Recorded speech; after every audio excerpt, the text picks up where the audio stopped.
All right, good morning, everyone. It is a little after 8:30. I will call to order a meeting of the Kent County Board of Commissioners. Good morning, all. It looks like my quick count is we can move ahead, so we'll confirm that when Rod calls the roll call. So, on the attendance roll call, Commissioners Antor, Baker, Here. Breevy, Bujek, Burl, Here. DeBoer, Here. Diaz, Here. Vice Chair Green, Commissioners Hennessy, Hildebrand, Here. Coleman, Here. LeGrand, Here. McLeod, Merchant, Oliver King, Here. Pakla, Here. Ponstein, Sparks, Teal, Here. Wooden, and Chair Steck. here. Mr. Chair, you have 13 present, 8 absent. You have a quorum. Thank you very much. I will now call on Commissioner Pakla for our invocation this morning. Thank you, Mr. Chair. You all might remember last year my delve into the history of an invocation, which noted that the purpose of an invocation was to draw us into a common vision of how impactful, powerful, and somber the work that we do in this chamber is. This year I decided to take a walk through history to see how that played out with some famous leaders that came before us and see what inspiration we might draw from them. So first up, we have the famous words of John F. Kennedy, who said, "Ask not what your country can do for you, ask what you can do for your country." As we reflect on that, let that serve as a reminder that our roles here are not for personal gain, but for the service and betterment of the people of Kent County. Next, we hear the words of Abraham Lincoln, who reminded us to be guided by the better angels of our future. It is in our unity, our mutual respect, and our shared commitment to the common good that we find our true strength. Let us remember that our differences are not barriers, but opportunities for richer, more diverse discussions that can lead us to more thoughtful and comprehensive solutions. Yet today we stand at a crossroads where the need for civility and an end to divisiveness has never been more critical. So let us heed the call of Martin Luther King Jr., who reminded us that we must learn to live together as brothers and sisters or perish together as fools. May we approach our deliberations with open minds and open hearts, seeking not victory over one another, but progress for all. We also might draw inspiration from Mahatma Gandhi, who said, "The best way to find yourself is to lose yourself in the service of others." This profound wisdom from a leader of India's struggle for independence reminds us that our greatest fulfillment comes from dedicating ourselves, again, to the welfare of our community.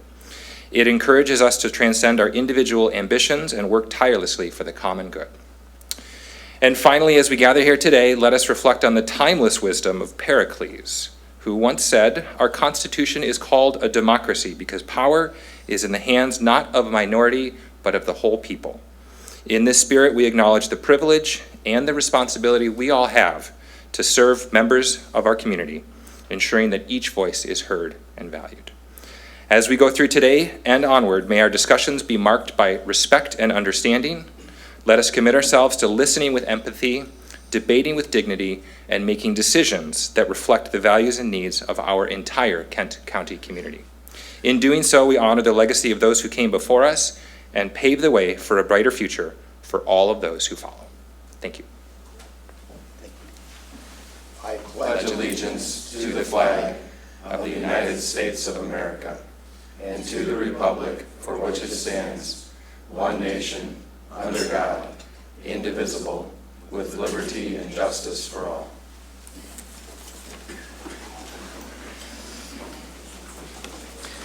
Thank you, Commissioner. Now move to our special order of business, beginning with the Sheriff's Office Accreditation Award presentation. Good morning, Sheriff LaJoya. Good morning. You're going to see a little bit of us this morning, so I'm glad you got your coffee. Good morning, Chair, fellow commissioners. I am Matt Saxton. I'm the Executive Director of the Michigan Sheriff's Association and retired Sheriff of Calhoun County. It is my honor to be here in front of you today to finalize the presentation of a long process to become accredited here in the state of Michigan. when the Sheriff's Association became a part of the Michigan Accreditation Program, MELIAC, I knew that Kent County, under the leadership of Sheriff LaJoy Young, would be one of the first sheriff's offices to receive accreditation. Her office is in fact the third sheriff's office in the state of Michigan to receive accreditation. Livingston County and Kalamazoo County previously received those, their accreditation within the last year. So to be here today to witness Sheriff LaJoy Young and the Kent County Sheriff's Office receiving accreditation from the state of Michigan is a great honor. The people of Kent County are so lucky to have such a great sheriff and a great agency to help with the public safety throughout this county of Kent. Sheriff LaJoy Young led this process through to the finish, and they now become the 80th accredited agency in the state of Michigan, but also the largest law enforcement agency in the state of Michigan to receive accreditation through MELIAC. So thank you for your time, and I will turn it over to retired Chief Ron Wiles. Well, good morning, and thank you for the opportunity to be here. It's certainly my pleasure to be here today to recognize and honor the Kent County Sheriff's Office. You're all probably somewhat familiar with accreditation. You know, your kids go to accredited schools, or when you're sick or in need of medical attention, you go to an accredited hospital. Law enforcement is no different. Accreditation is a progressive, time-proven way to increase an agency's overall performance and level of service. Now, the foundation of our program lies in the voluntary compliance with 128 professional standards. Now, the key word there is voluntary. No one made the Kent County Sheriff's Office do this. They did it for the sole reason of becoming a better agency, a better law enforcement agency to better serve the residents of Kent County. Kind of let me walk you through the process of what it took to become an accredited agency in the state of Michigan. The first step, for whatever reason, seems to be the hardest step for a lot of law enforcement agencies. It's the decision to apply to endeavor into accreditation. In my current role as the Deputy Director with the Michigan Association Chiefs of Police and the Accreditation Program Director, I get to tour the state and talk to a lot of law enforcement executives. They all see the benefits of accreditation, how it can positively impact their community and their department, but for whatever reason, they just can't get over that hump to jump into accreditation in several cases. So I give a lot of credit to the Kent County Sheriff's Office, the leadership of Sheriff LaJoy Young and her team to successfully navigate this process. The second step we call self-analysis. Self-analysis is where all the work is done. Prior to this process, the Kent County Sheriff's Office, they had a set of written directives.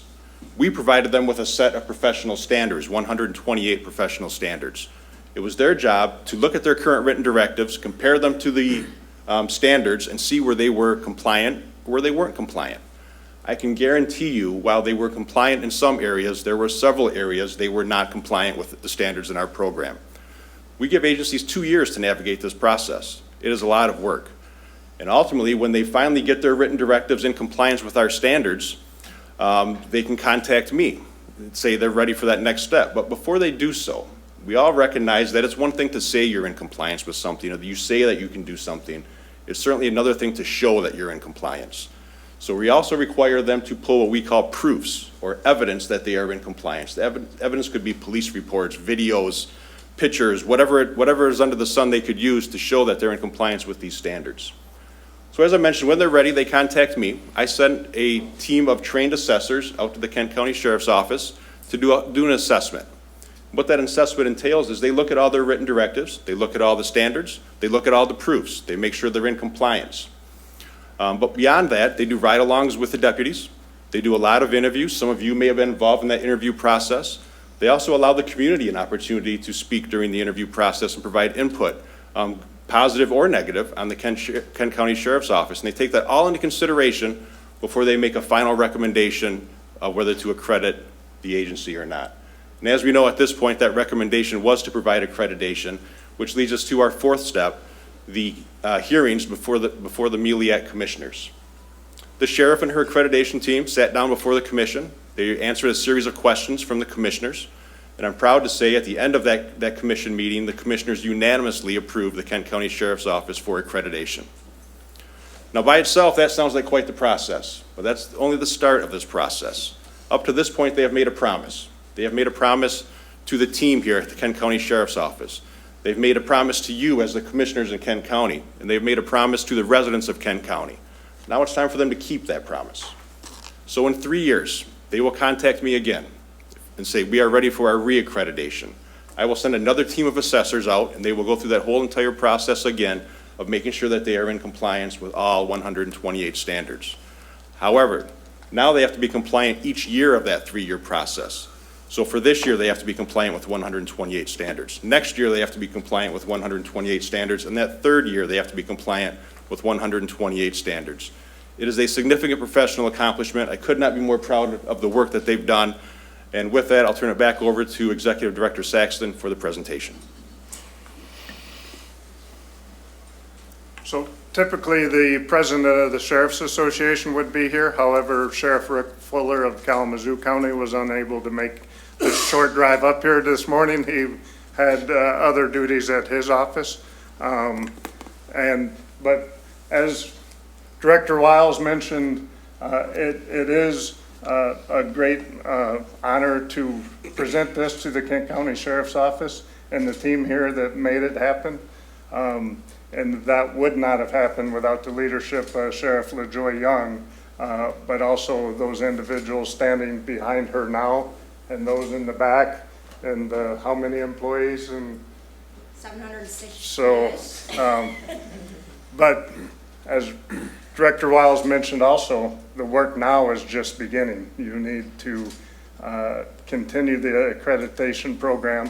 And the accreditation program manager over here, he didn't realize the work is just beginning. He just spent 2 years of his life trying to get to this point. So again, Sheriff LaJoy Young, thank you so much for representing sheriffs well and representing law enforcement in Michigan well. Thank you.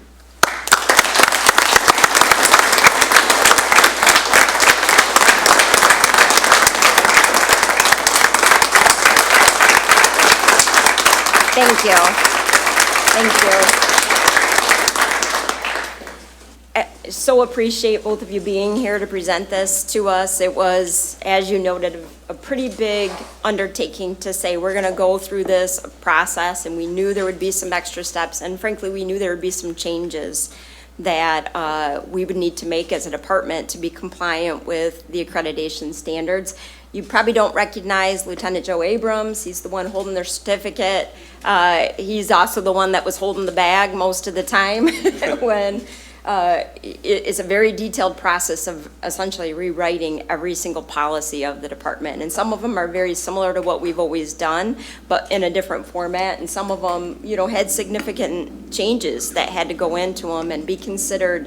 He had to work with many teams of our staff, specialists within our own department, specialists within outside agencies to really get that honed down to what it should have been and what we need to have it going forward.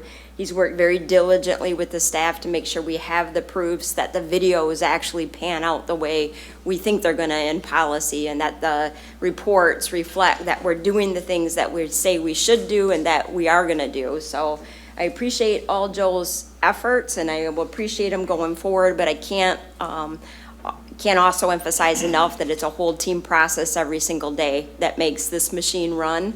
And I have just a fabulous team at the Kent County Sheriff's Department, and I couldn't be more proud of them. So I appreciate that. Do you want? No, I'm just gonna thank you. Okay. Okay, so Joe, thank you very much. You can take that and put it in your office. No. Thank you very much for your efforts. And if I could just have the Sheriff's Office staff in the back stand for a second. I tried giving names last time. I'm not going to do it this time.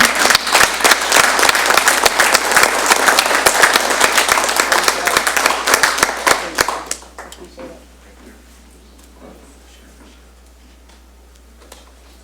Sure. Thank you. Thank you, sir. And no offense, I'm not sticking around. Yeah. None taken. Dan, can you come back? Can we just come back 1 second? Sorry. She specifically told me that too. ahead of time.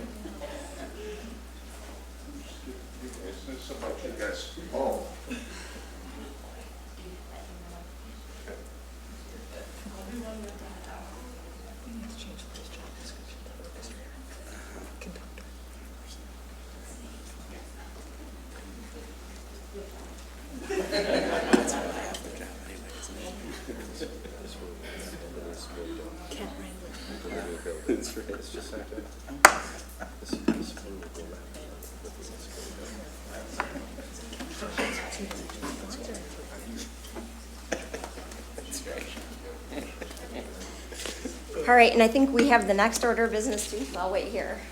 Yeah.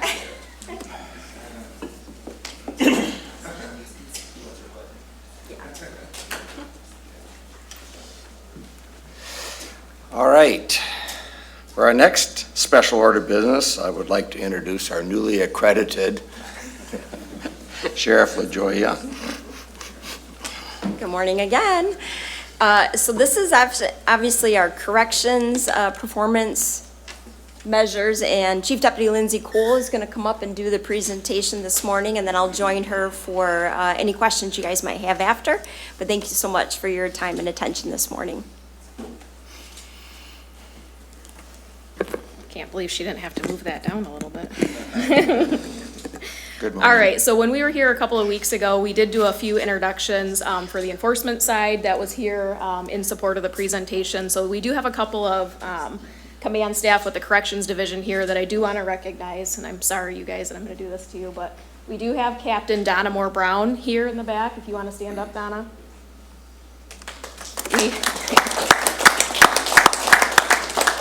We also have Lieutenants Jeff Pavlovic and Lieutenant Eric Nelson, if you guys want to stand up as well.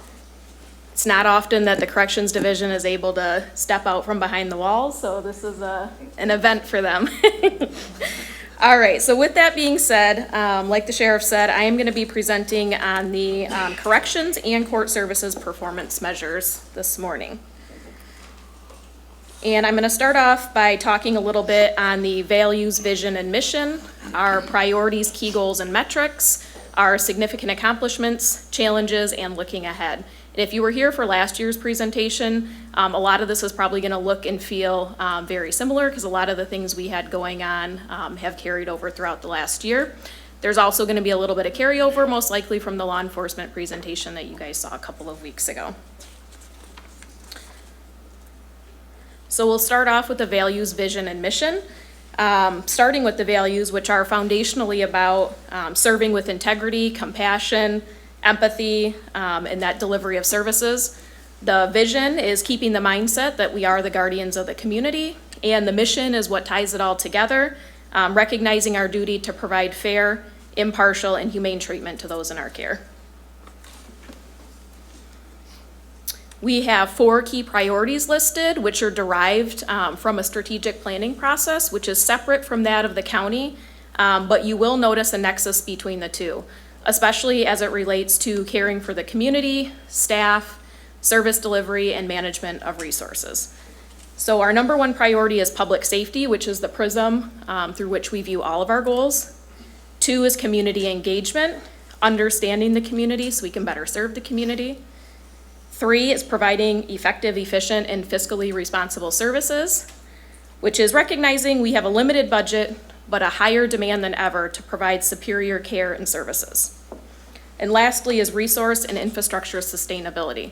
This is the priority that you're going to hear echoed the most throughout this presentation, especially in regards to staffing and building infrastructure, both current and future looking.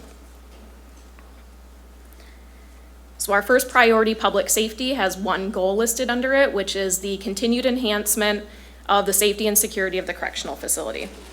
So this goal is heavily centered around our commitment to provide an appropriate number of staff in order to ensure that we are dedicated to providing services in a safe and effective manner in the jail.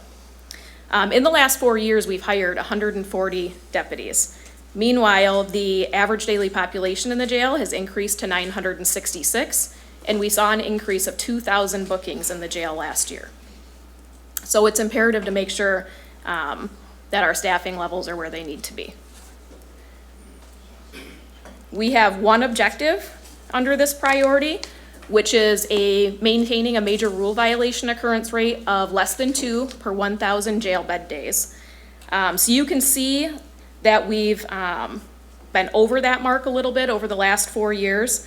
What we see in the correctional facility is that we've got a rise in our custody level, and we also have an increase in the severity of crimes being committed, which drives up how frequently the jail beds are filled. In 2023, we had nearly 300 major rule violations, the top 3 rule violations being assault, threats to staff, and damage to facility property.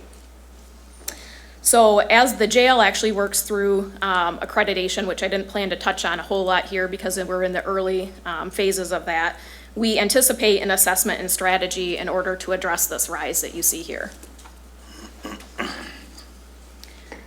We have 3 goals listed under our community engagement priority.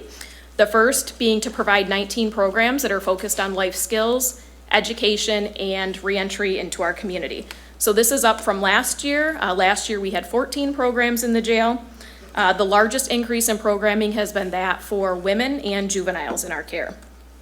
So we have fantastic community partners that continue to advocate for services and also grant funding in order to continue to supply these programs. They also work hand in hand with our Sheriff's Office programming staff in order to ensure that we have a cross-sector of programming that's applicable to all the inmates that we care for. The second goal is leveraging our mental health and addiction treatment partners for enhanced services in the correctional facility. So I'm going to touch on a couple of things here.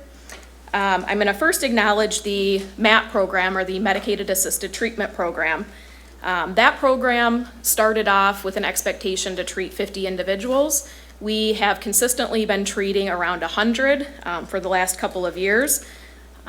We currently provide all forms of MOUD medications, including doing inductions now. So we've completed all phases of this program implementation. Our program is recognized throughout the state. We're currently working with DHHS and Health Management Associates. We've had a number of other Michigan counties in visiting our facility in order to stand up their programs at a level of which they can grow like we have. So national statistics actually say that 20% of our population should be receiving this sort of treatment. So we've still got some growth to do there. With the opioid settlement funds and our increase in staff expected there, we should continue on a path of leadership in this arena, but we do expect increased needs and demands for staffing and medication costs. So with substance use disorder in the correctional facility, we often see a co-occurrence of mental health disorders. In 2023, we developed a one-of-a-kind partnership with Network 180, the Family Outreach Center, and our medical provider to elevate behavioral health services in the facility for our high acuity inmates. And what that means is basically we implemented more intensive one-on-one treatment, which wasn't being provided prior to that. Similarly, on the law enforcement end, Network 180 is currently working to embed a clinician in our dispatch center to provide support and connection to services for those that are in mental health crisis. And our third goal under this priority is enhance community networking to develop recruiting strategies, and some of those strategies include on-site job fairs, connection to veterans programs, and job placement programs for staffing. So as our staffing needs have become more apparent, we wanted to make sure that we utilized a number of strategies to ensure we continued attempts to hire those that are representative of our community. In 2023, we hired 36 deputies and we lost nearly as many. In 2024, we've hired 40 deputies and have lost nearly half. So the ability to prepare for and forecast ahead is what's keeping our staffing needs relevant right now.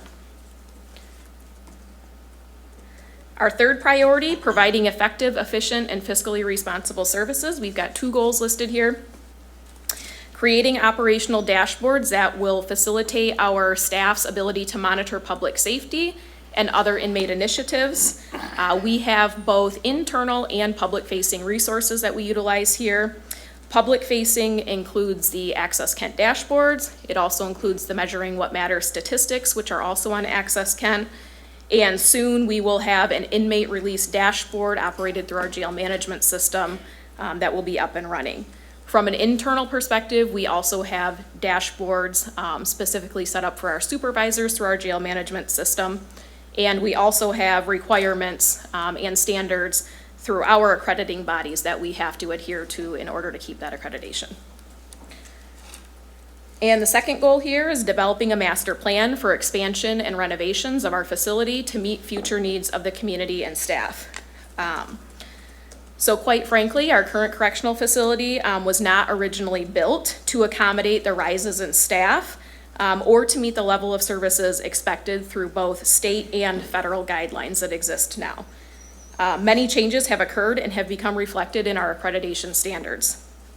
Just for a little bit of perspective, the jail administration building that currently exists is around 55 years old, and the largest portion of our inmate housing is about 30 years old. So you can imagine the amount of upkeep that's required for buildings that age.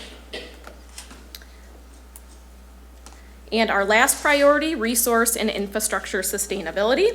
Also have two goals listed under here.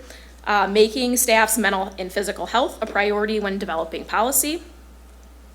So we want to make sure that the staff are mentally and physically prepared for the job, encouraging work-life balance, and recognizing that happy, fulfilled staff create a more enjoyable and productive work environment, which contributes to the overall well-being. And we have two initiatives under this goal right now, which is to provide adequate break relief and to reduce mandatory overtime. Both of those are still ongoing and continued efforts, which tie into our staffing initiatives. And then emphasis on de-escalation training for all of the staff. I touched on this a bit last year. This training continues to be ongoing. It emphasizes critical thinking with real-life situations, with a variety of variables to better prepare people for crisis situations. And all of us here, both here and in the back row, can probably give you examples where this has been a beneficial tool to have in our back pocket now. And we have our last two objectives listed under this priority.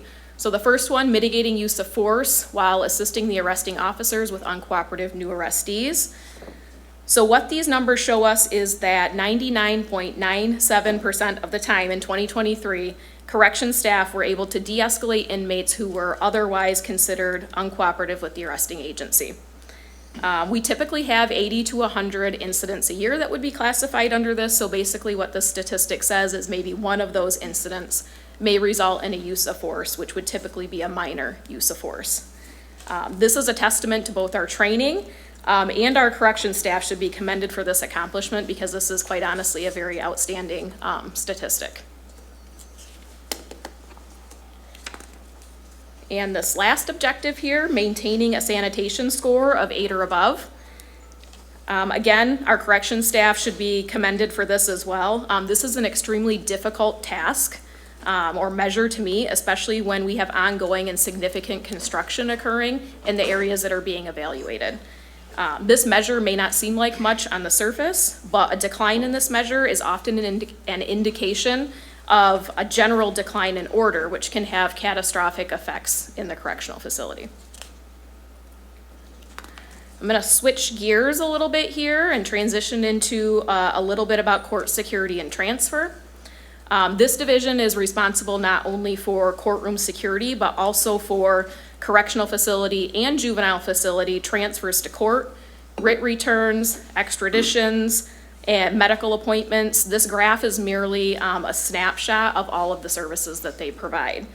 What the graphs do tell you is that we've seen a significant rise in writs, circuit court trials, fairly even with the extradition and juvenile transports, but I do want to take a moment just to touch on the juvenile transports. This is a very high number for a facility that typically only houses 80 or less offenders at a time.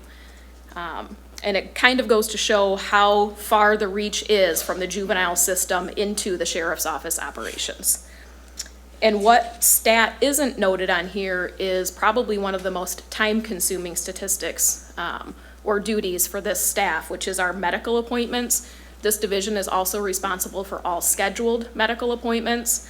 There was 350 of those last year. So a scheduled medical appointment at minimum takes 2 hours. At maximum could be an all-day event with a scheduled surgery. So you can imagine the amount of time and resources that are needed for this service. So as we start to wrap this up a little bit, I wanted to touch on some of our capital improvement projects that were either completed last year or early this year.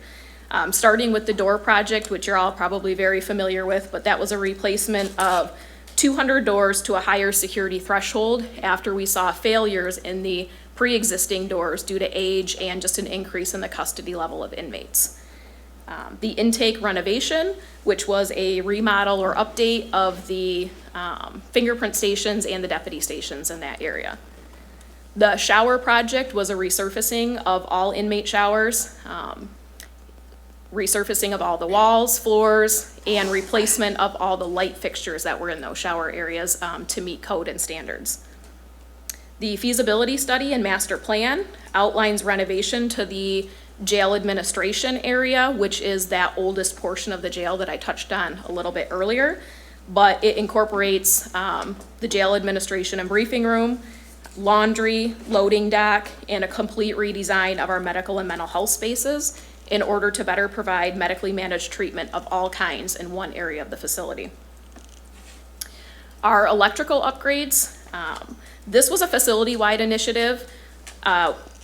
Quite honestly, with advancements in technology, we saw a significant rise in both power and networking needs. So this was a partial assessment of that need. It's hard to forecast 30 years ahead to appropriately know what you're gonna need. So just again, part of that constant upkeep there. The intercoms was a replacement of an old antiquated system, basically taking that system from an analog system to a digital system to better interface with the increase in technology that we're seeing in the correctional facility. The reopening of the women's mental health unit took this unit from a security setting to a setting fit for treatment of both mental health and substance use disorders. And then the implementation of the jail management system, you've heard us touch on this the last year or two as well. So why is this one so important? Basically, this system impacts our entire local justice system. It's a central source of information from which the courts and other law enforcement agencies rely on for tracking, evaluation, and compilation of data from both booking to release, and everything that happens in between. And then lastly, some of our significant accomplishments, which we've touched on a little bit here. The jail management system, again, this was about 8 years in the making after a failed attempt with a first vendor. So we're wrapping up the very last phases of this right now, closing out any remaining tickets that we have left with the vendor and finalizing our handheld system before we fully close out this project. Identifying potential human trafficking victims. This was an initiative through both the Human Trafficking Division, which you guys have heard about a little bit, but also an initiative through this jail management system. So we basically created a one-of-a-kind identification system in which potential victims can be identified through a question and answer at both booking and classification. And then the Human Trafficking Division is notified electronically in real time so they can have immediate follow-up with anyone that's flagged as being at risk in this category. I've been to a lot of national conferences, I sit with a lot of national leaders, and I have not heard of one other agency that has this system in place right now. And then the last two bullets here, the female mental health unit and the MAT expansion. I'm not gonna go into too much more detail on those.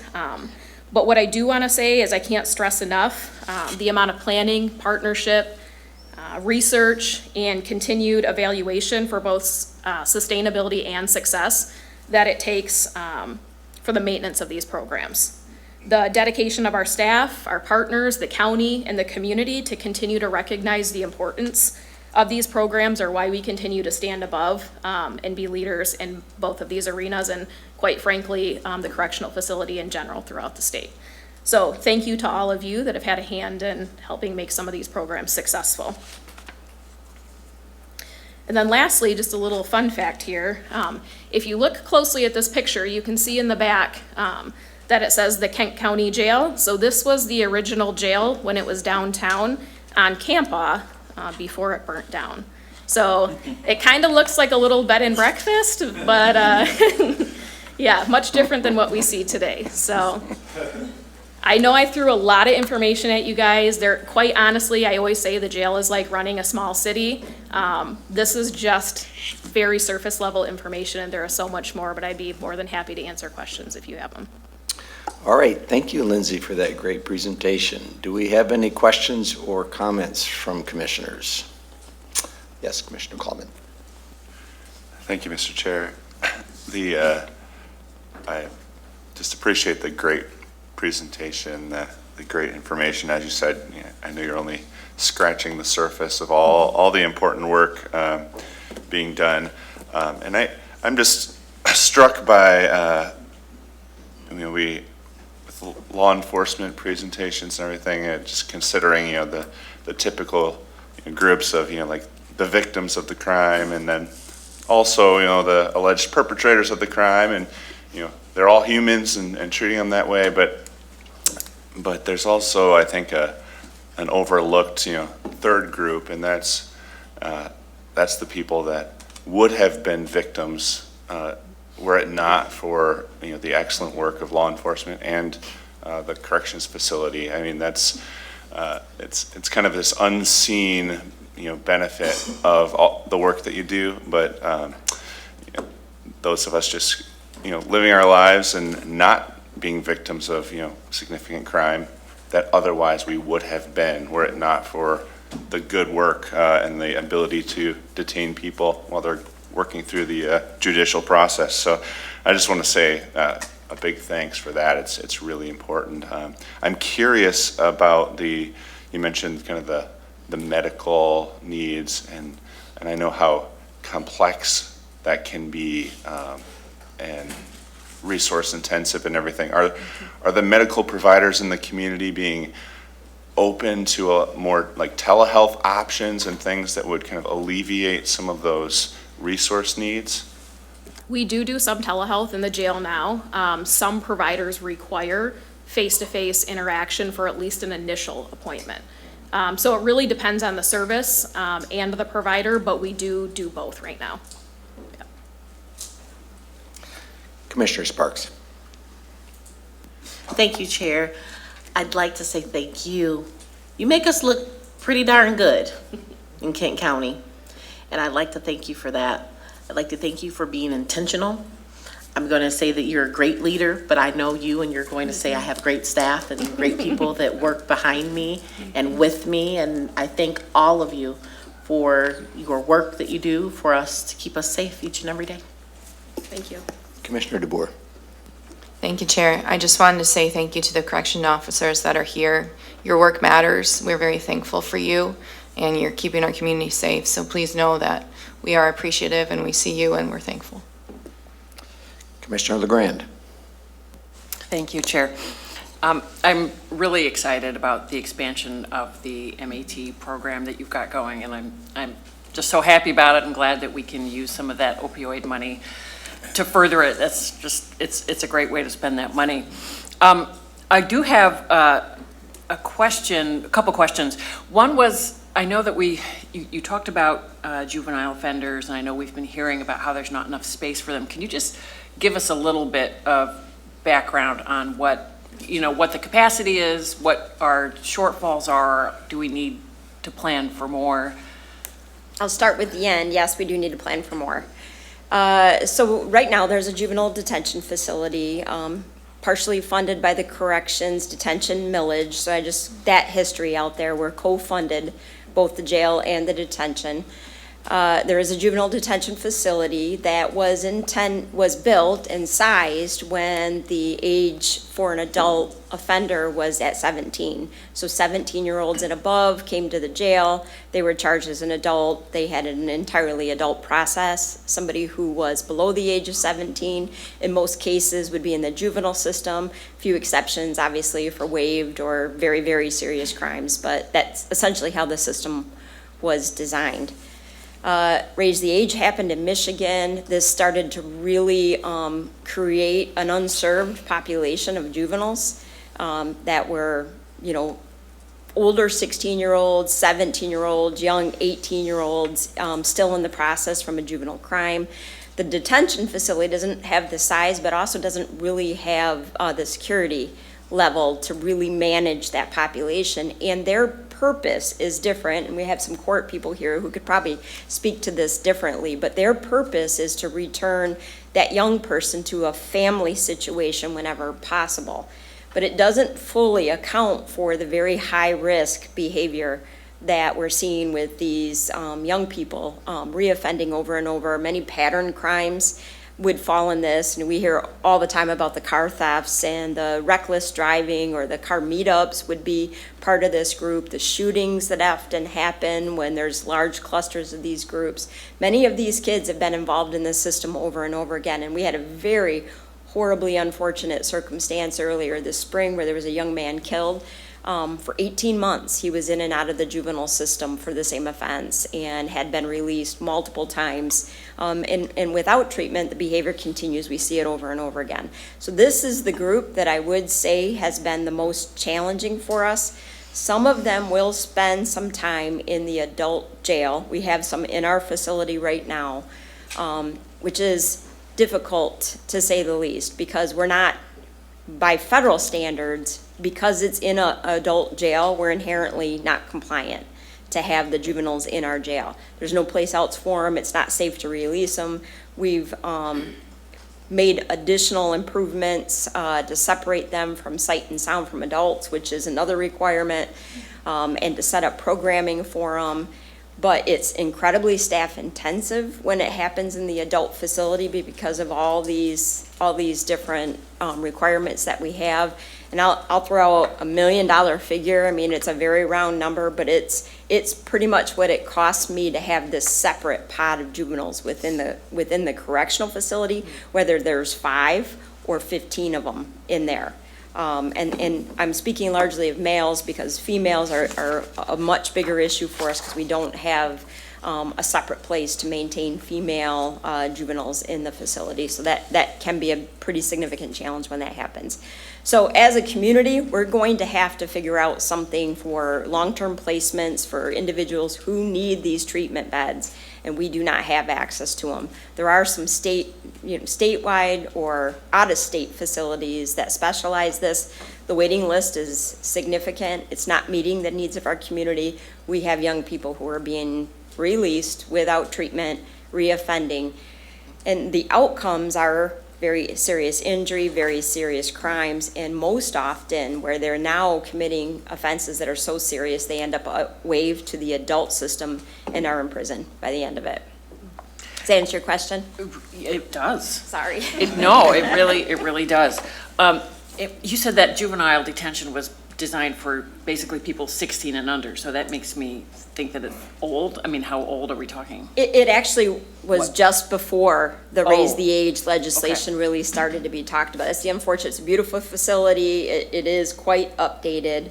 They do have what they call the SHU, which is a higher security unit, but the capacity and the design is not intended for this kind of programming. Okay. Where somebody would be there for 6 months to a year Right. going intense treatment. Thank you. Then just one other question, and that is, I've heard recently, but also, over the years, that sometimes there's hiccups in terms of inmates getting medications. What is the process when someone gets to the jail for making sure they're getting the medications they need? So I guess this would be like a circumstantial question, but the typical process when someone's booked into the correctional facility is they see medical before they even leave the intake area. So if they self-report that they are taking medications and that we can verify a prescription, then that's how they get it. If they come in expecting to potentially get out, or they don't mention that they're being treated through a different provider than what's verified, we can see some gaps there. So it's very important for the inmate themselves to be providing that information when they come in. We do have additional resources depending on what sort of hiccup you're talking about. If someone comes in case managed, we do have easier access to that information right off the bat. But again, it depends on what sort of issue you're talking about, what information was reported when they come in. But typically, that's a rare occurrence. And what does it mean when you say you have to verify their prescriptions? How do you go about that? Yep, so the medical staff has to actually verify with the provider, with the pharmacy, that they are receiving that medication and that the prescription is active for them in the community. If it's not, then we have to re-verify that through our on-site physicians. Okay, thank you. Yep.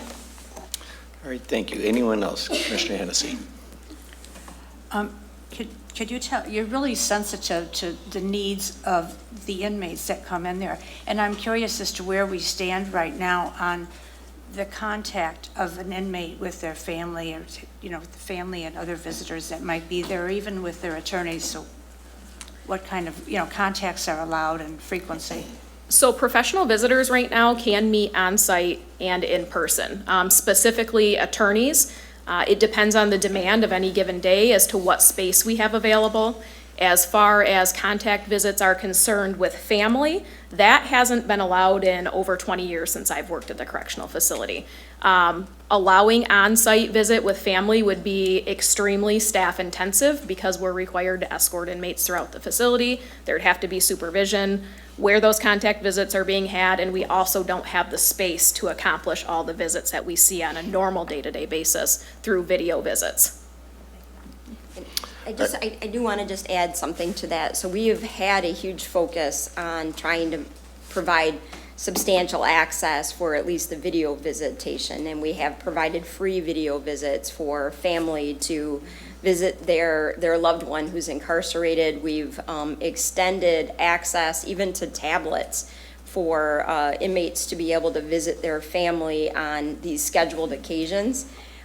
They've got more access to stay connected to family today than really any other time in history, because I did start when we did in-person visits, and they were allowed one half-hour visit a week. And that's it. That was their only contact. They weren't able to make phone calls very easily. They had one contact. So if their family member couldn't make it before noon on Sunday, they didn't get a visit that week.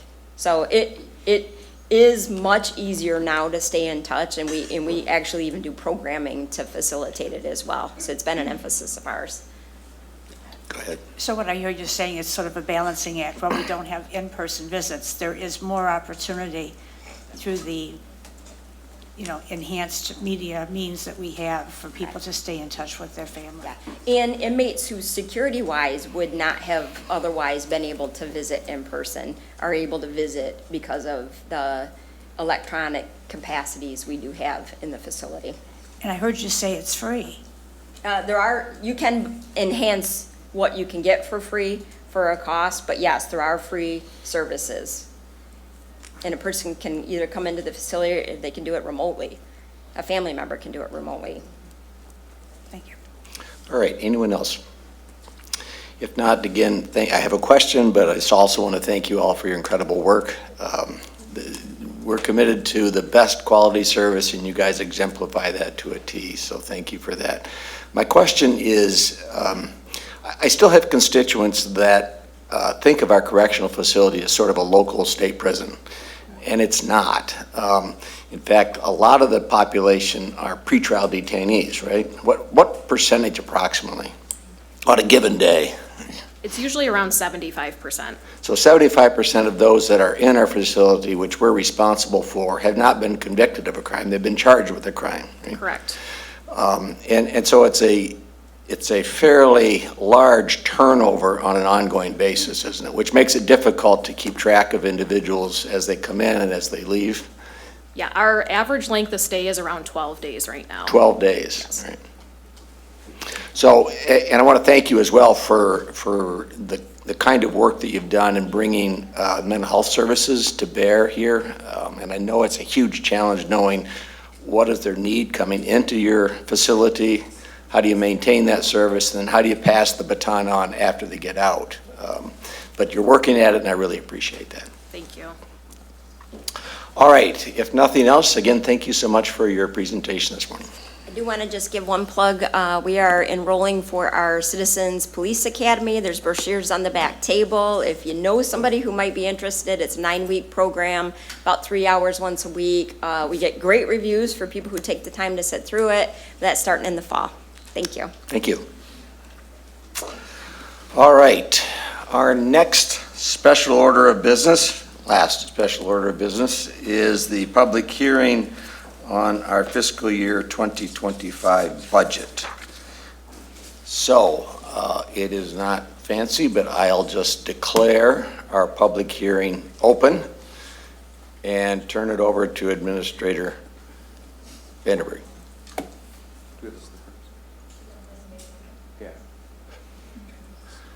I thought you had it memorized, Al. You said that you didn't.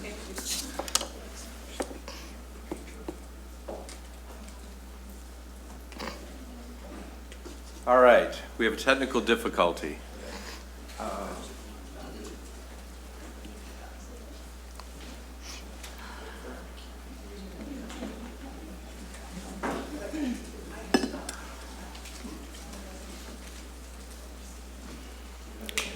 Do you need a 5-minute recess? 5-minute recess, thank you.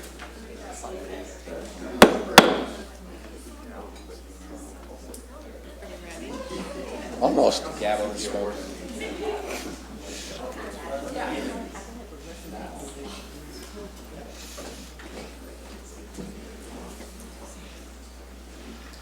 All right, we will reconvene at this point, and for the introduction of our public hearing on the budget, I will turn it over to Administrator Al Vanderburg. Good morning, Mr. Chair, Commissioners. It is my pleasure to present the 2025 Kent County budget. To date, this process started way back on February 20 with budget guidelines, and of course, you can just follow through all the steps. The CIP plan was approved on April 18. The proposed budget was presented on July 19 and July 18. In work session, most of the annual grants were approved by the Finance Committee on August 6, and also the Finance Committee recommended that the board approve the proposed budget on August 6th as well. State statute requires a public hearing to be held on the budget prior to its adoption, and this budget was developed with the board's strategic priorities in mind. It is through responsible budgeting and thoughtful planning, Kent County government is committed to providing resources and services that promote a high quality of life for the entire community. For 2025, total sources of funds are $614.4 million, $218.9 million, or 35.6% of all sources comes from taxes. $199.2 million of which is from current property tax collections, the county's single largest revenue source.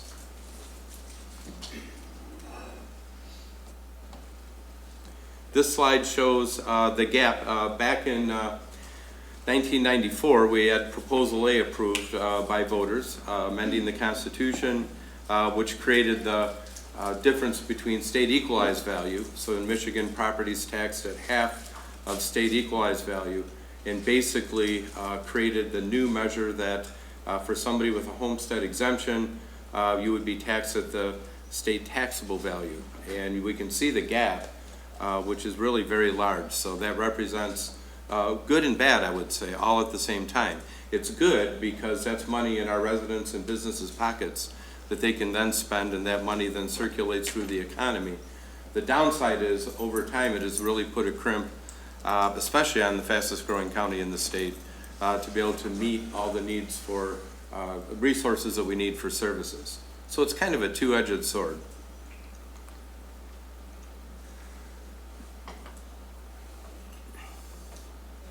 Looking at the uses by function, the all funds budget is $630.4 million, 51.6 of which is invested in judicial, public safety, and social services.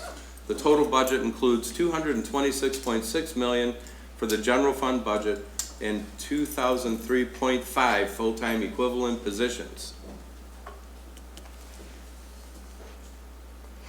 $123.6 million of the proposed budget is invested in public safety services to preserve and protect the safety and security of county residents, provide criminal and civil enforcement, maintain a communications center to facilitate emergency call answering, provides a safe and secure correctional facility, humane sheltering for stray animals, and to assist in the acquisition of fire trucks, maintenance, and insurance for participating local units. $81.1 million of the proposed budget is invested in judicial services to administer justice according to existing laws and operates in an efficient and effective manner. Hears civil, criminal, appeals, probate, and traffic cases. Handles decedent estates, guardianships, conservatorships, mental health, and trust matters. Seeks justice for all victims of crime and children in need. And investigates and makes recommendations regarding child custody, parenting time, child support, and child medical support.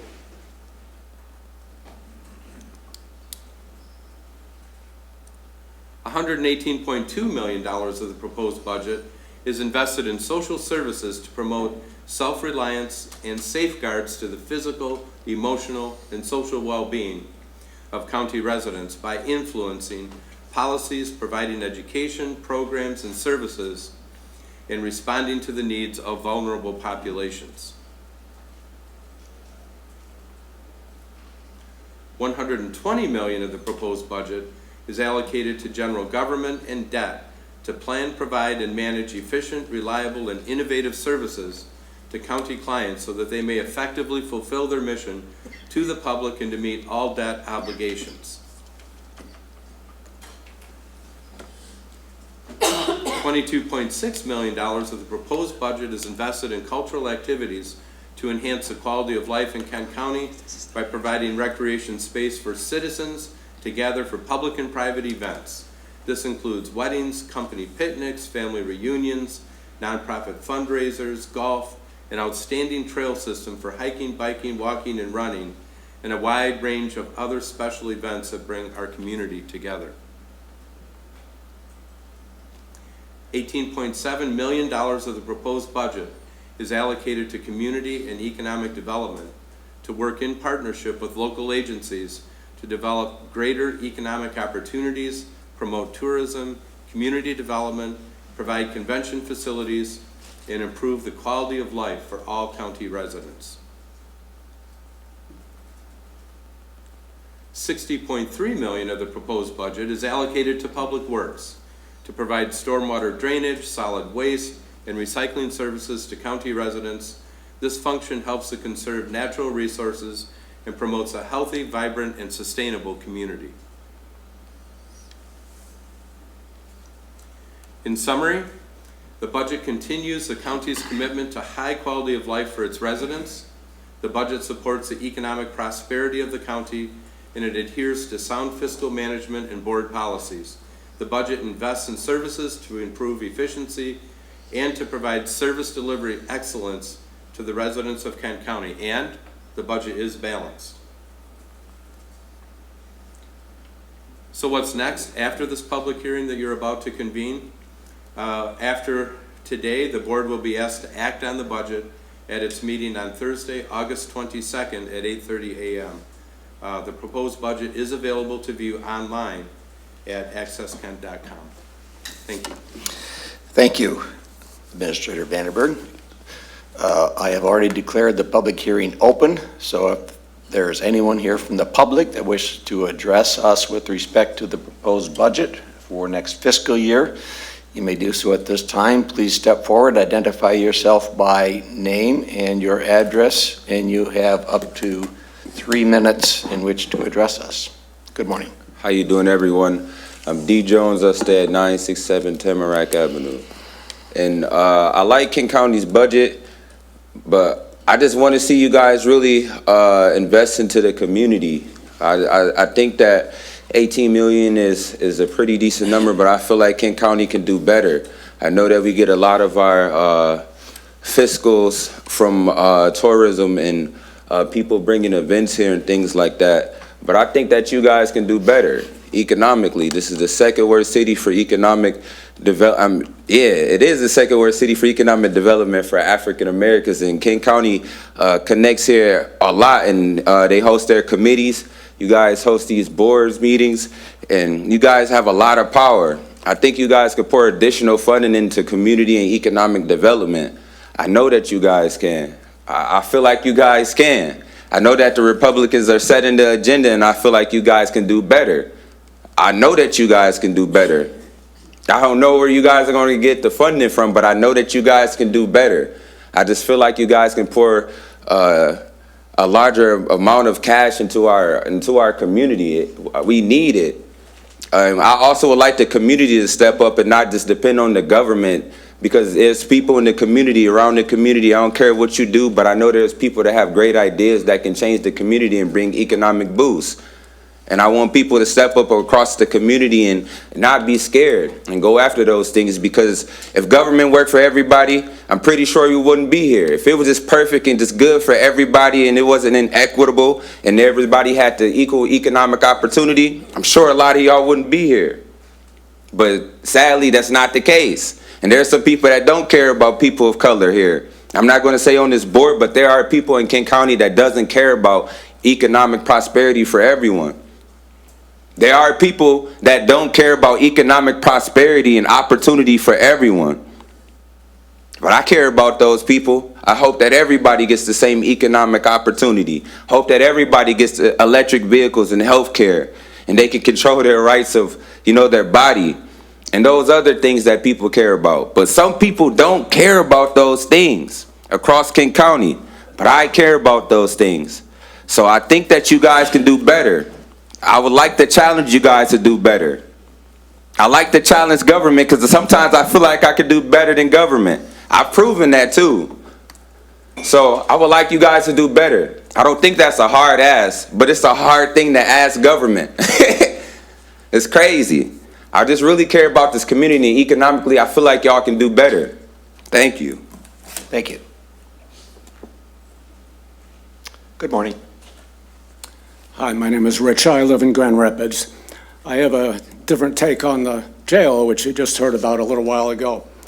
In 2021, an organization called the American Public Health Association released a report. It's called Advancing Public Health Interventions to Address the Harms of the Carceral System.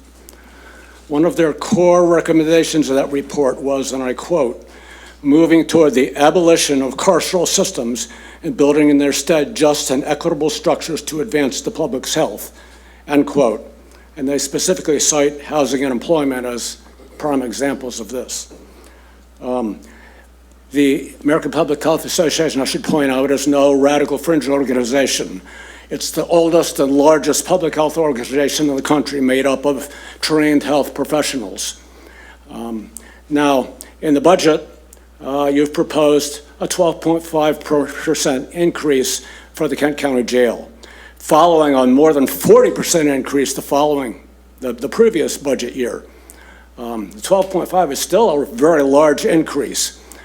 If you took that approximately $6 million and applied it to the 107 people who were unsheltered homeless, according to the January point in time count, you could pay their rentals for the next 5 years. If you were to take a longer view of it and at $150,000 each, buy 40 apartments, buy them so they'd be permanently available and affordable, and do that each year with that savings, you could house the entire 1,100 some homeless people who were found in the point of time count in January. I'm suggesting here that you consider moving that increase, $6 million roughly, from the jail to the housing fund, which the housing fund is set up to do that kind of thing exactly. Now, I've been homeless, I've been in the jail, I know what it's like. I've done a lot of research on some of this. The jail does help reduce crime for adults marginally, just marginally. At the same time, jailing juveniles actually increases crime marginally again. Overall, it makes very little difference.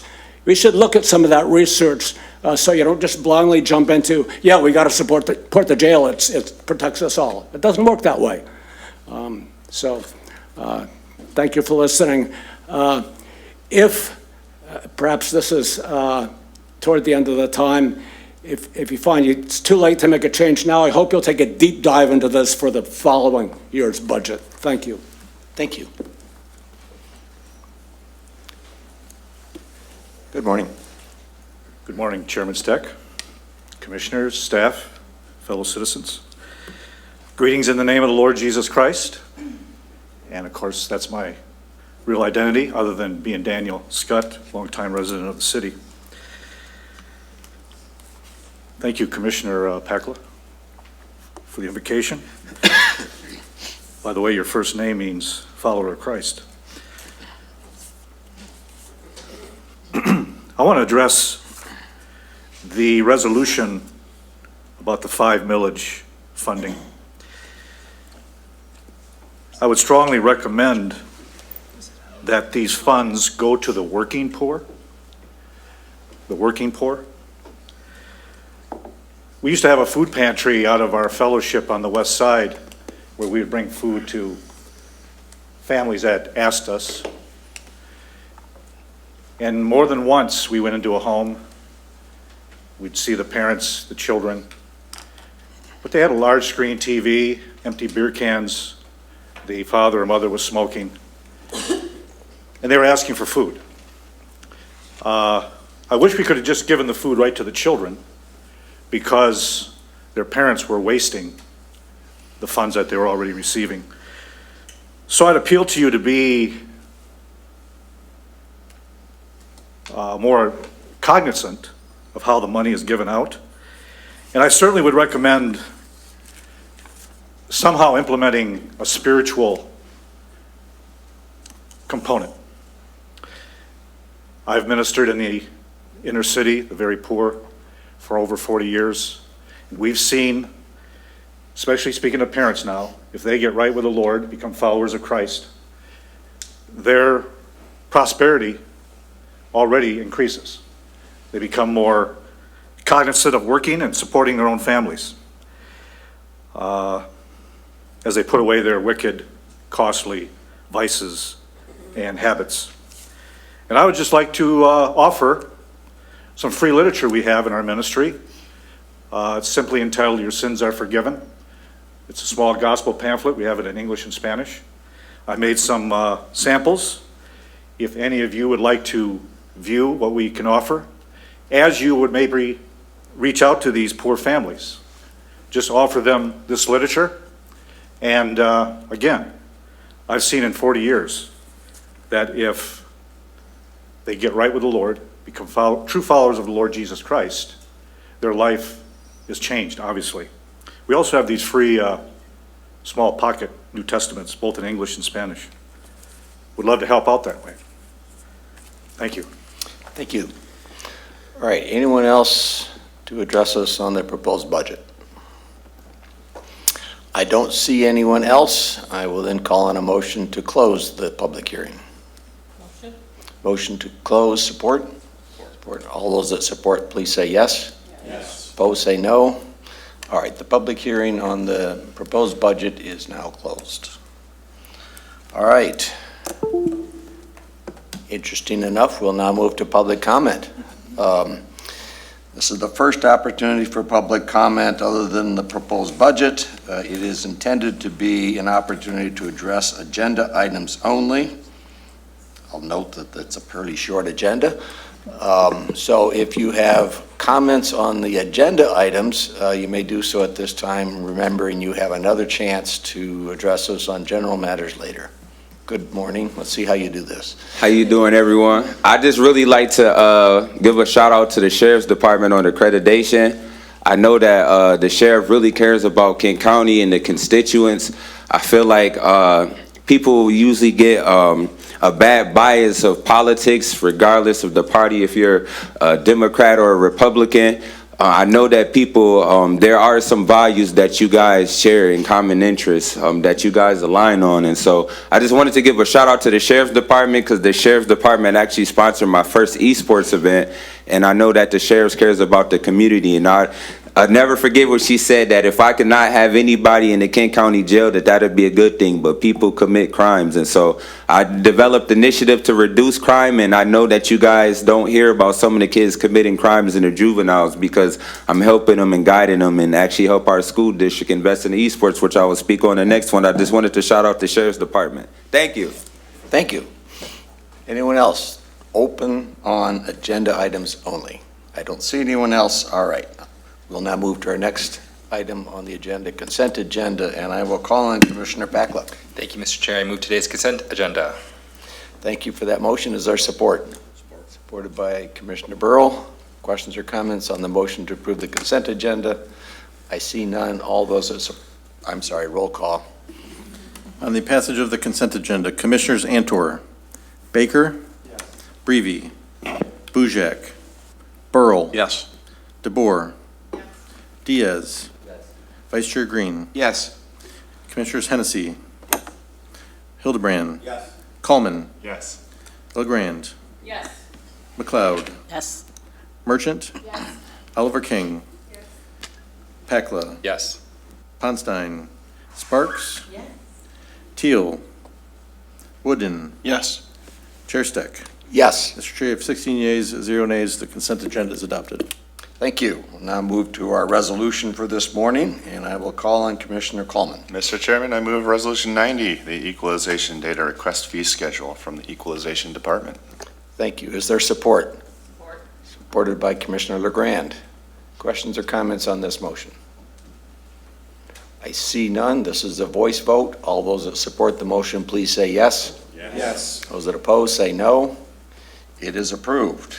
All right, that brings us to our second or third opportunity for public comment this morning. If anyone wishes to address us on matters that are within our general jurisdiction, you may do so at this time. You have up to 3 minutes. Please identify yourself by your name and your address for the record. How you doing, everybody? I'm D. Jones. I stay at 967 Tamarack Avenue. And I like to challenge government. As I said, I've developed the esports initiative where I've been helping kids actually reduce their fines completely within the court system before legislation passed. And one of the kids in my program, if he completes my esports program on Kent County probation, he gets to get off of probation. And so I've been able to do a lot of cool things within government. And I also am the pioneer, natural leader that has actually helped GRPS invest in the esports. Our school district will be doing a ribbon cutting soon. It's going to be all in the news. I'm going to be at the ribbon cutting. I don't care if you guys don't like the educational change, and true economic change is coming, but it's coming, and I don't care who's getting there. I'm not a bull, I'm not a Taurus, I'm a Cancer, but I promise you, you're going to get run over. I promise that. And so I'm just very happy about this. It's because I've put a lot of love and passion and energy, and I've been advocating for esports for our school district since 2018, when I actually first started coming to city government and things like that. And so a lot of economic changes are going to come, and a lot of kids are going to love school. The educators are going to love school. The grades are going to improve. There's going to be a lot of college scholarships. Kent ISD is actually hosting a coaching summit on Friday at the Kent ISD. There's going to be Michigan State University, a lot of Division I colleges and universities here in Kent County at our ISD. And so I'm going to be there all day networking, being sure that they know about the ribbon cutting, and that I want you guys to know that I'm I'm not asking anybody for forgive me for what I'm going to do, because I'm really going to create equitable, ethical change here in Kent County. And I don't care who gets in the purpose of this, because I believe the universe is protecting me and guiding me every day. I know we have our difference of beliefs, and I believe we coexist, and I'm not a religious individual. I believe we create our own reality, and I believe in the universal energies. And people don't believe that, but there are billions of people that believe that. This house, billions of people believe in religious. But as I say, I believe we coexist. And so I'm just very excited, because I know self-consciously, if I didn't do this and I wasn't passionate, I wouldn't be here today. And these educational changes and these transformational changes, and now I'm actually getting some state funding now to help with the Youth Justice Influence League, an initiative that I developed in partnership with 17th Circuit Court. And that esports and helping students and all of this is going to bring additional funding to our school district, as I know it's going to improve. And so I don't know the revenues that I'm going to economically bring to the school district, but I know it's going to be a lot. I know I'm not going to stop grinding. I know I'm not going to stop coming here and letting you guys know the cool things that's going to happen. I'm excited for this ribbon cutting. The news in the world is going to see this. Thank you. Thank you. Good morning again. Good morning again. I'm still Daniel Ellen Scott. Well, was this recent market craziness a warning of this economic crash that is certainly coming to our nation? The Holy Scriptures predict that if a nation or a culture turns their back on the Lord, as we have as a nation, especially with the murder of millions of children, he has to judge that nation or that culture. And I personally believe we're just seeing the beginning. Again, this is why I appeal to you to use some of this money in your budget to stock up on food and water for our residents. Some of these beautiful buildings that are vacant around the city could easily be used to stock up on non-perishable food and water. And just as that man of God, Joseph, prepared Egypt for that 7-year famine, the same warning could go to all of us. By the way, every family should keep a pantry as well. I hope everyone under the sound of my voice does that. Real quickly, speaking of finances and budgets, over 70 million babies now have been murdered through abortion in the last 50 plus years of our country. If just half of those, that is 35 million, had been gainfully allowed to live and gainfully employed with an average income of $50,000 a year, that would have been $18 trillion in our economy. Think of that. 18 trillion. If they were paying into Social Security with an average salary of $50,000 a year, that'd be $3,100 a year for one employee. Over 50 years, that employee would have paid in $155,000 into Social Security. That would support 50 retirees for 1 year, just through that one person paying Social Security tax. Consider the 35 million workers paying into Social Security for 50 years of gainful employment. Total, $5.5 trillion. Now, you probably heard Social Security is projected to be emptied soon. But think of that. If we allowed half of these babies that were murdered to work, they would have been paying into our economy. Trillions and trillions of dollars. They're the ones that's supposed to support us, right? Those of us that are gray-headed and old. But we're cutting off the very ones that could support us, just from an economic point of view. I know much more importantly is just their basic life. But speaking of economics, that makes a lot of sense. Thank you. Anyone else? I see no other individuals stepping forward. We will then move to our next item, and I will call on our Administrator, Al Vanderbrink. First and foremost, I'd just like to thank everyone who's involved in the budgeting process.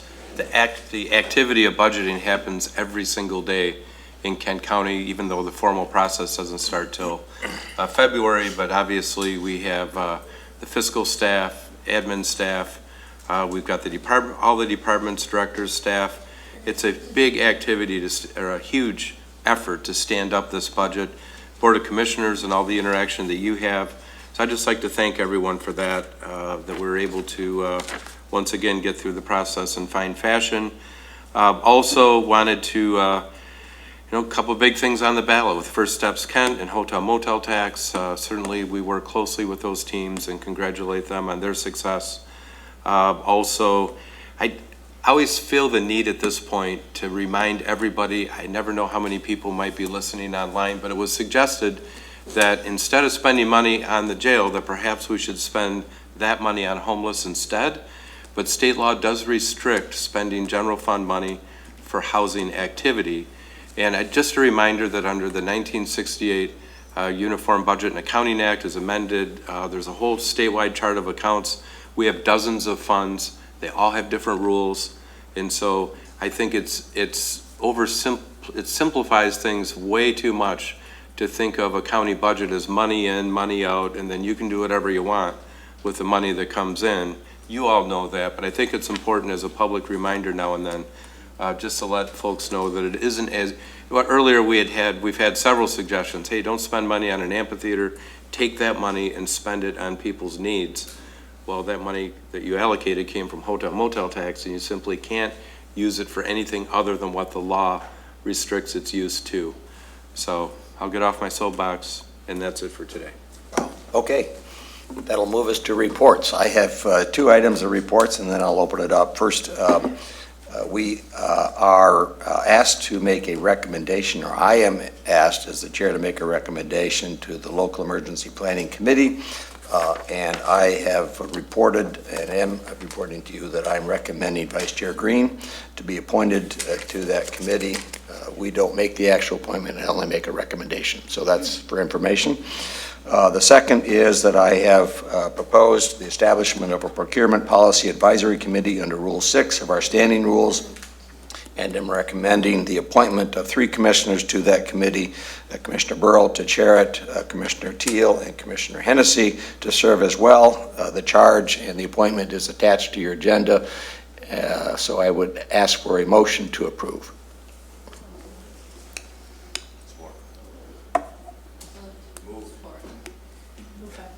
Moved by Commissioner McLeod. I'm sorry, I should have sold this first.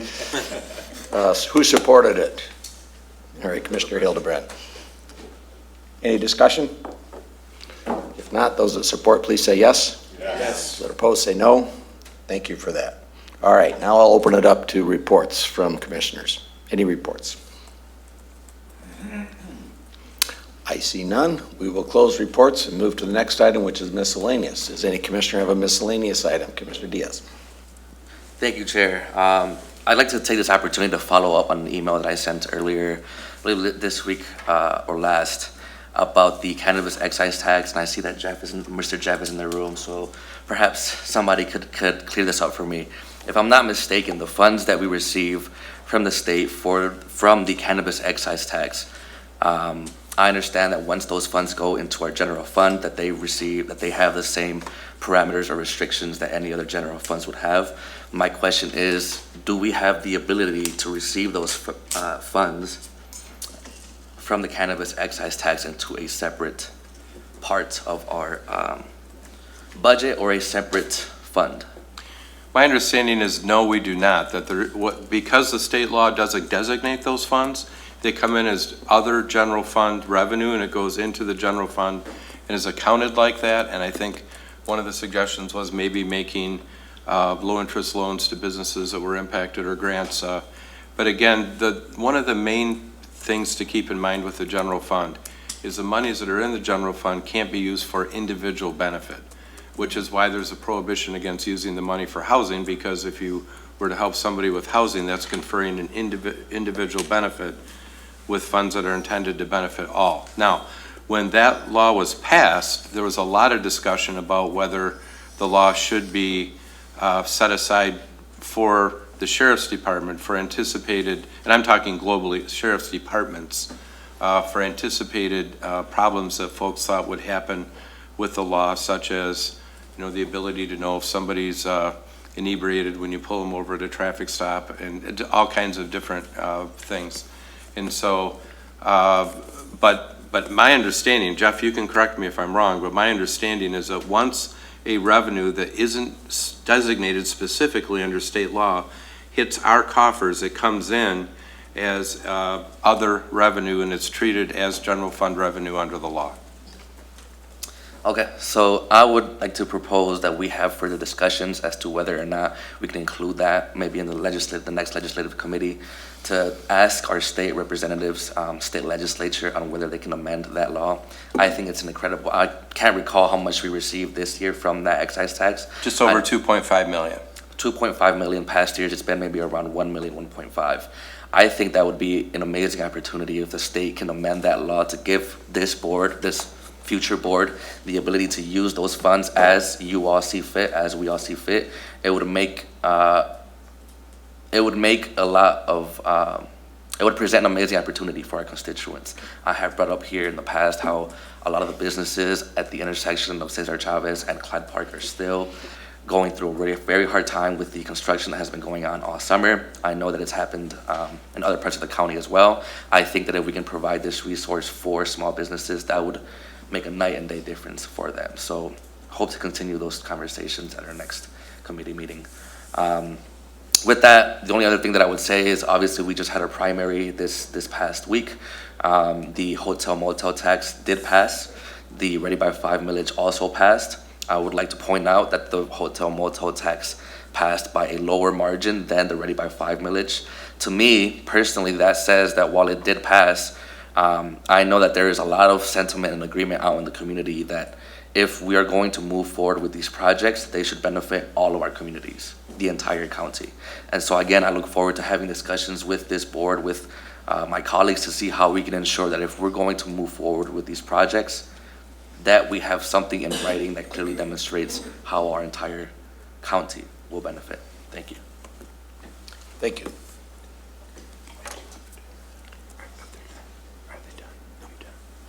All right, any other, yes, Commissioner LeGrand. Thank you, Chair. I just want to mention, there's 4 of us, Commissioners Baker and DeBoer and Chair Stack and myself, who serve on the Network 180 board. And we had a really great presentation this week. Maybe this should have been under reports. But about the now fully operational crisis stabilization unit. And the bottom line is that it is operating exactly as planned and intended. We've had great results. Good use of it, and most people not returning for another visit. So it's referrals to the appropriate level have worked out very well. We've prevented a lot of long inpatient stays by using this service. So just want everyone to know, especially those of us who voted for the ARPA dollars that helped build this, that it is really filling a need and filling it as intended. Thanks. Thank you. I'll just note that we have asked Mr. Ward to make a presentation in the special order of business at some point here on the success that we're seeing there. So, all right, anyone else? Commissioner Hildebrand. Thank you, Chair Steck. Just so we don't forget our rural parts of the county, we talk a lot about the city of Grand Rapids, but last week we had the annual Kent County Youth Fair at the new fairgrounds. We have thousands of Kent County residents and families involved in a great week. A number of county officials are involved. I know the county clerk's family is very involved, and she was there. County treasurer was there. I know Commissioner Merchant's family was very involved. I know Commissioner Burrell made a visit as well. There's probably others as well, but it's the second year of the county fair out in Lowell Township. It's a beautiful project, and for those of you here who are here during the ARPA conversations, there was a big investment by the county to continue to improve that property. So just wanted to give a shout out for all those involved in the county fair, and encourage you to visit. Of course, the county fair is the signature event out there, but they have events and throughout the year, and of course they're utilizing the property more and more each year. So encourage you to check it out and get involved. Thank you. Thank you. Thank you for your work on all of that as well. Anyone else? If not, Vice Chair Green. Thank you, Chair. I just wanted to take a quick moment to thank the Clerk and Registrar's Office, Elections Department, for all the work that they did this week. Actually, this month, we don't really have Election Day anymore. We have election season, weeks, months, days, nights. So, but Tuesday night, very great operation, I thought, with considering the multitude of races that were on the ballot with primaries and precinct delegate races and everything else. New system is working well for the visualization, that sort of thing. So I know it's been a big process getting education to the local clerks and all that. So great work. I know one big hurdle to clear yet for November, but Rob, please pass that along to the team. We appreciate it. Thank you. All right. Commissioner Hildebrand, a second. Yes, but I forgot to give a shout out to the sheriff's office regarding the Kent County Youth Fair. They had a great presence out there. They had deputies every day walking around, ensuring public safety. They had the mounted police there as well, so it was a great representation of the great work that the county sheriff's does out in the rural parts of the county as well. Thank you. All right, any other miscellaneous item? All right, I do have one, just a reminder that we do have a work session. After this, we'll take a recess after we are done here at adjourn, but reconvene probably 10 minutes or so after that in order to get moving on the work session on the zoo. And their presentation is loaded. Loaded, so we won't have to have a second recess. All right, if there's no other miscellaneous, I will call on Commissioner Padgett for a motion. Mr. Chair, I move to adjourn, subject to the call of the chair, to Thursday, August 22nd at 8:30 a.m. All those that support say yes. Yes. Great, we are adjourned. Thank you all.